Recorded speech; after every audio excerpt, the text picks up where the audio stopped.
And it's an extraordinary sort of pace of activity going on as we now look at this Israeli delegation, then followed by, as we've been saying, key American figures in this process, making its way towards Air Force One. And as we see Donald Trump now waiting, we assume, to come off Air Force One, come down the steps and receive the beginning of what Alex was saying quite rightly will be a rapturous welcome, first of all by Israeli officials, Israeli leaders, and then we're going to see that later on in the Knesset from Israeli politicians. But the entire nation will be united in welcoming Donald Trump for this extraordinary achievement that has happened at breakneck speed, because he has managed to achieve what his predecessor failed to do. He's managed to knock heads together. He's managed to galvanise all the parties in this terrible conflict that has tormented the region for 2 years, to put enough pressure on all sides to bring it to an end, at least for now, to bring about a ceasefire, and then bring about a hostage and prisoner exchange. The challenge for him now, of course, and he's being welcomed here on the front page of at least one Israeli newspaper as the peacemaker, is he's got to follow through on the initial promise of this deal. It is, for all the glory and all the credit he's going to take for it and all the hullabaloo around it, still just a ceasefire and prisoner and hostage exchange deal. But it has the promise, has the potential to be a deal that will finally end this war and then possibly lead to greater progress towards perhaps a broader peace for the region. So there is huge potential in this deal, and he's got to follow through on that. He's going to take a victory lap, obviously, through Israel. He's going to address the Knesset. And in that building, he's going to meet relatives of some of the hostages. And it has to be said, you know, these hostages, some of them have been released by Hamas to the Red Cross. Some of them have now made it into Israel and are on their way to hospitals and medical treatment. But we think the majority have not yet left Gaza. And that's, I think, caused some surprise. I think people had thought the American president, the hope would have been he could have landed when the hostages were completely out. They're not out yet, but they are at least on their way to liberty and to the kind of medical treatment they will desperately need. And while that's happening, the Palestinian prisoners, almost 2,000 of them that the Israelis are preparing to release, have been put into buses, have been taken to off-air prison, or the others who are heading towards Gaza have been taken to positions where they will be handed over into Gaza. So it's, as I say, it's an extraordinary timetable of events today, and then it will culminate in this diplomatic summit in Sharm el-Sheikh, where it's hoped the American president will be able to continue the momentum with, as I say, at least 20 world leaders, try and turn this agreement into, there he is coming out of Air Force One, as I say, a man regarded as a peacemaker, the man who has achieved the liberation of the Israeli hostages, something I think many Israelis feared would never happen. Yeah, absolutely, Dom. That historic moment now with Donald Trump walking down the stairs of Air Force One, making his way out of the aircraft and being greeted there by Israeli officials, the Prime Minister, Benjamin Netanyahu, the President, Isaac Herzog, the First Lady, Benjamin Netanyahu's wife is also there, and of course his son-in-law, Jared Kushner, who's also been pivotal in this process, and his daughter, Ivanka. You can see images there of President Trump being met by Israel's president. He will be getting a medal from the Israeli president a little later, the highest honor here, for brokering essentially this ceasefire and being the centerpiece of this. At Hostages Square, it's really Donald Trump who they have been looking to as someone who got this over the line for them, and they're here giving him a hero's welcome. They're watching these scenes on a large screen, and it's just been announced that President Trump has arrived, and he's meeting with Israeli officials. I can just hear now one of the speakers in the microphone thanking Donald Trump.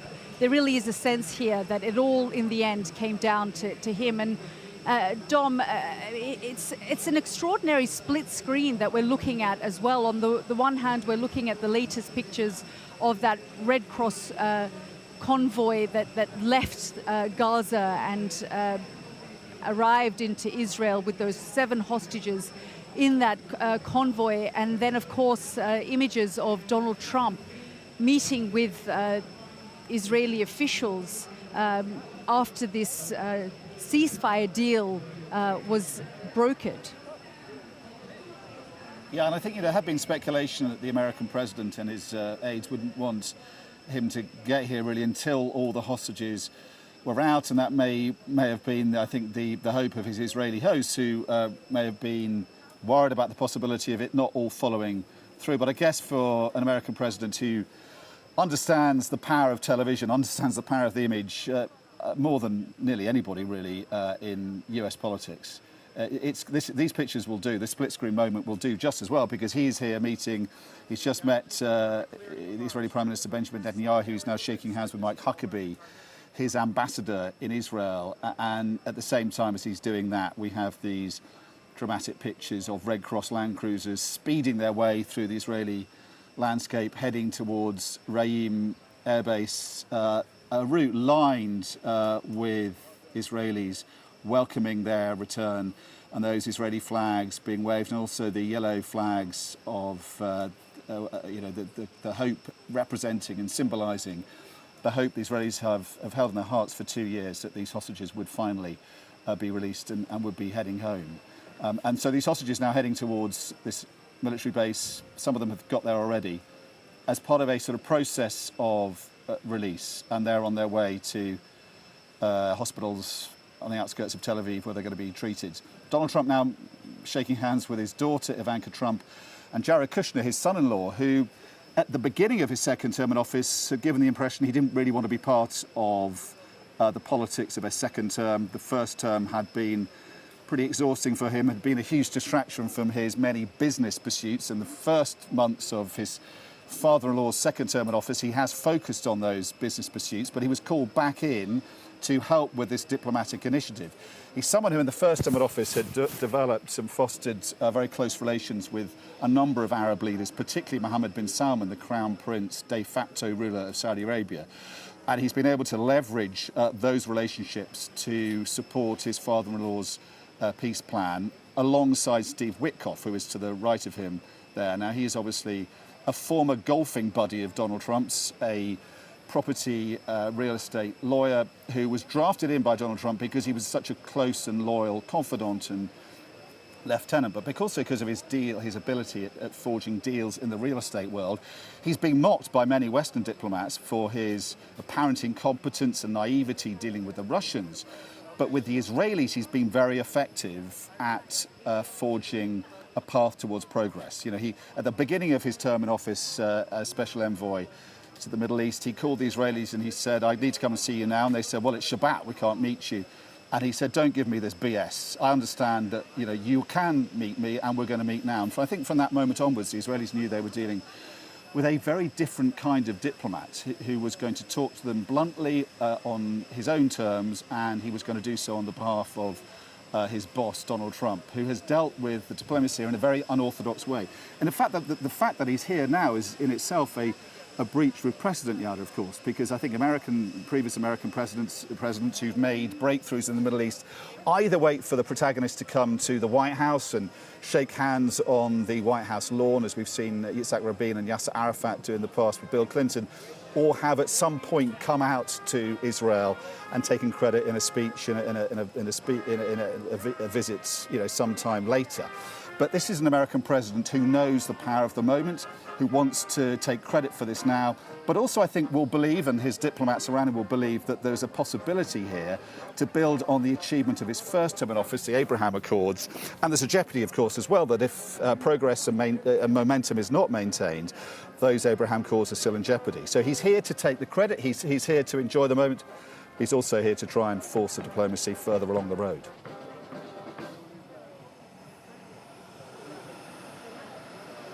Let's just have a listen.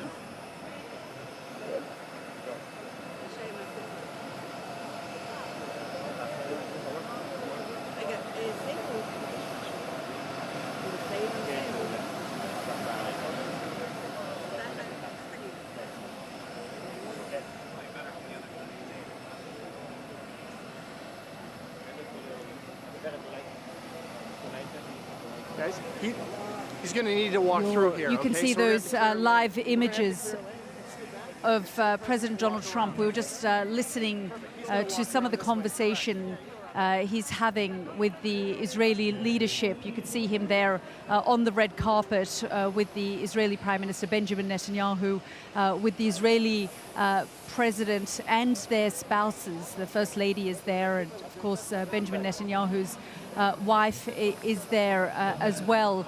And Donald Trump is making his way into the beast, which will then take him to Jerusalem, where he will address the Knesset, the Israeli parliament. He will also be given the highest honor, a medal from the president for his efforts to get the hostages home. So a huge moment, not just for the Israeli people, but for Donald Trump as well, because as Don was saying there, this is a man who understands the power of these optics, the power of images, the split screen that we're seeing of the convoy taking the hostages out, and of course him arriving in Israel in this moment, an extraordinary scene.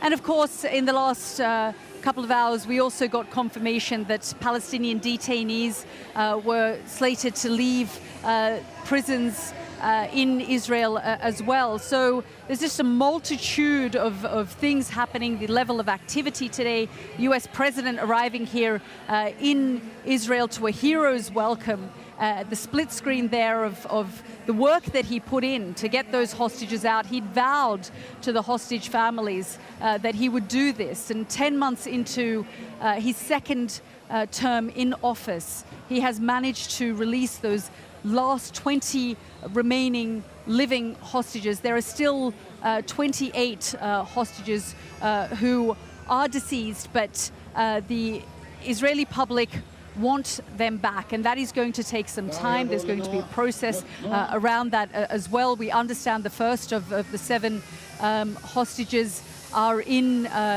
Israeli territory now, and they have been transported to various different medical facilities and hospitals as well, where they'll be examined. But there is a sense of jubilation here in Hostages Square with the arrival of Donald Trump, and of course the hostages being released as well.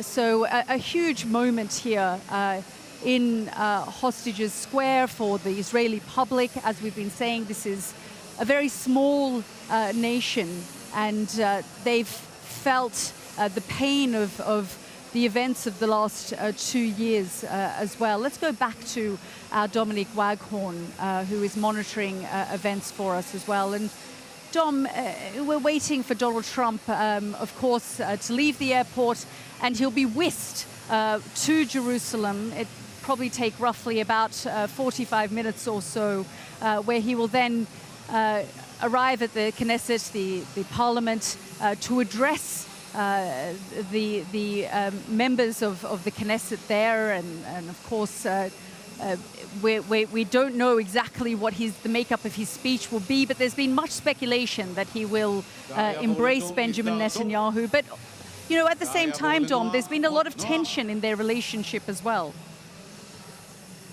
Yeah, there has. I mean, they are now sitting in Cadillac One on the tarmac at Ben Gurion Airport, along with Donald Trump's special envoy, Steve Witkoff, Benjamin Netanyahu sitting with the American president, and they will head off fairly soon towards Jerusalem.